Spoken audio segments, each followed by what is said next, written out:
Hey, what's up? Welcome back.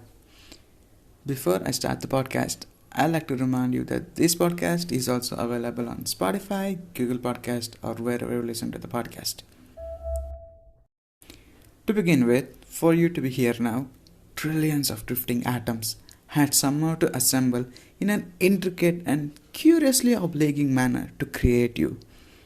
It's an arrangement so specialized that it has never been tried before and will only exist this once.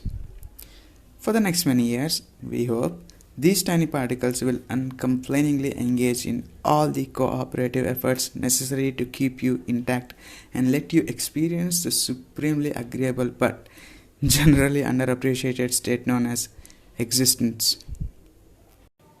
Funny part is, why atoms take this trouble is a bit of a puzzle. Being you is not a gratifying experience at the atomic level. For all their devoted attention, your atoms don't actually care about you. Don't even know that you are there. To be more precise, they don't even know that they are there. They are just mindless particles after all, and not even themselves alive. Yet somehow, for a period of your existence, they will answer to a single rigid impulse: to keep you, you. The atoms that so liberally and congenially flock together to form living things on Earth are exactly the same atoms that decline to do it elsewhere. Whatever else it may be, at the level of chemistry, these are nothing but the carbon, hydrogen, oxygen, nitrogen, a little amount of calcium, a dash of sulfur, a light testing of very other ordinary elements. And that's all you need. The only thing special about the atoms that make you is that they make you. And that is, of course, the miracle of life. So the question arises whether or not atoms make life in other corners of the universe. Yup, they make plenty else. Indeed, they make everything else. Without them, there would be no water or air or rocks, no stars and planets, no distant gassy clouds or swirling nebulae, or any of the other things that make the universe so agreeable material. Atoms are so numerous and necessary that we easily overlook that they needn't actually exist at all. There is no law that requires the universe to fill itself with small particles of matter or to produce light and gravity and other properties on which our existence hinges. There needn't actually be a universe at all. For a very long time, that wasn't.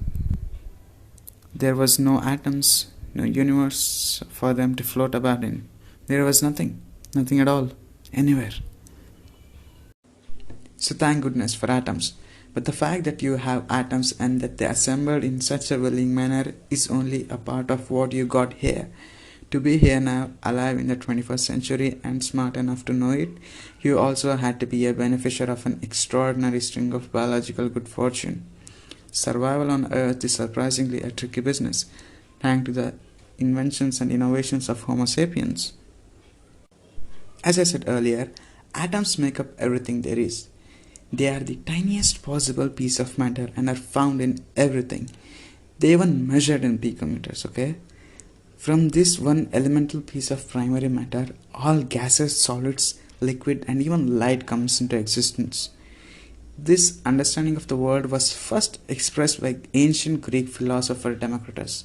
According to Democritus, the qualities of various types of atoms, differentiated by shape, weight, or size, explain the different properties that could be observed in different states of matter.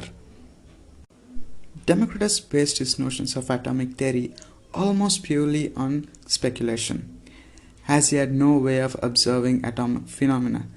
Similar ideas about atoms also arose in India around the same time, though it was Democritus who came up with the term atom.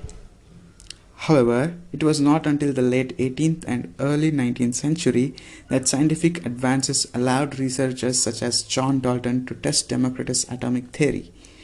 The work of subsequent scientists led to the contemporary understanding of atoms, their contemporary parts, and subatomic particles.